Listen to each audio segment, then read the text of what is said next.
Cleanse your hands, you sinners, and purify your hearts, you double-minded. James chapter 4, verse 8b.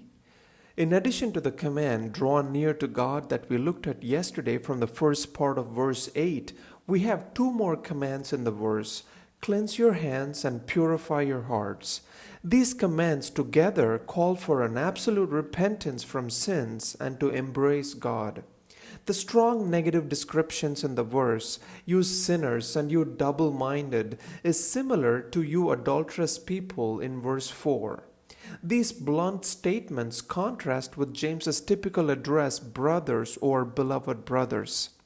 Clearly, he sees his readers as both Christian and in need of a wake-up call, showing the seriousness of their departure from godliness.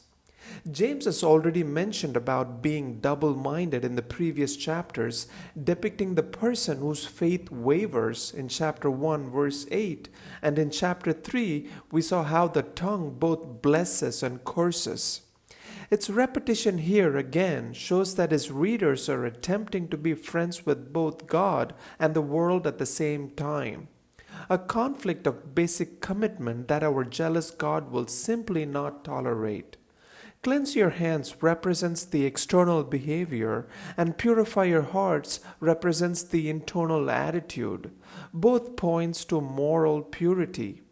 Psalm 24 verse 3 and 4 says, "Who shall ascend the hill of the Lord, and who shall stand in his holy place?